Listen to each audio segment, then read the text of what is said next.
नमस्कार।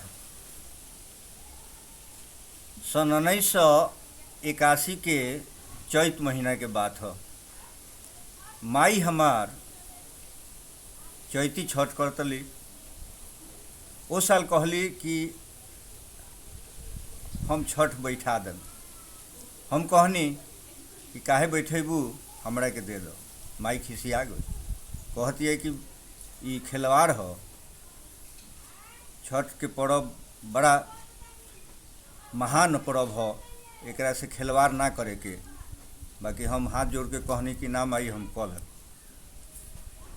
माई हमरा के दे देली। आ वही घड़ी से बुझी जी 40 साल हो गए चैती आ कतकी छठ करत। ऐसो के छठ में हम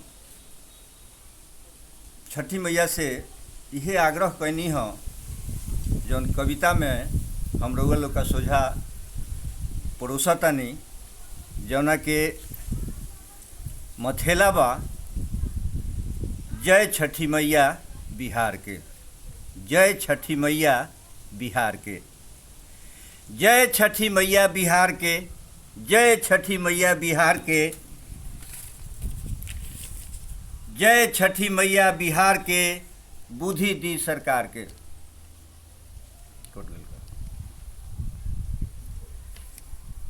जय छठी मैया बिहार के। बुद्धि दी सरकार के। नौकरी लागो सब जात नेटुओ डोम चमार के। बुद्धि दी सरकार के। नौकरी लागो सब जात नेटुओ डोम चमार के। सिंगल इंजन के सरकार ना बनल। सिंगल इंजन के सरकार ना बनल, बन गई डबल के।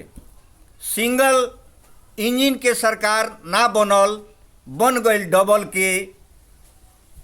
अब नौकरी लाग जाई, अब नौकरी लाग जाई हमरा बीए पास बबल के। अब नौकरी लाग जाई बीए पास बबल के। 10 लाख 20 लाख 10 लाख 20 लाख नौकरी के ऐलान बा। 10 लाख 20 लाख नौकरी के ऐलान बा। देखी सभे सरकार के कौन कौन प्लान बा। देखी सभे सरकार के कौन कौन प्लान बा। दारू बंद भइल। दारू बंद भइल तो हमार मन बड़ा खुश भइल। दारू बंद भइल तो हमार मन बड़ा खुश भइल। काहे कि पियकरन के रुआब गाठल छूट गइल। काहे कि पियकरन के रुआब गाठल छूट गइल। बाकी दारू बिकल छूटल ना बिहार के। बाकी दारू बिकल छूटल ना बिहार के। कानून फेल बा। कानून फेल बा बिहार सरकार के। कानून फेल बा बिहार सरकार के। नौजवानों के नौकरी दी। नौजवानों के नौकरी दी। पढ़ल लिखल बेकार के। नौजवानों के नौकरी दी। पढ़ल लिखल बेकार के। यह मांग बाटे। यह मांग बाटे सूचना एवं प्रसारण मंत्रालय भारत सरकार द्वारा सम्मानित डॉक्टर चंद्रदेव प्रसाद गुप्ता बेजोर कलाकार के। डॉक्टर चंद्रदेव प्रसाद गुप्ता बेजोर कलाकार के। जय छठी मैया।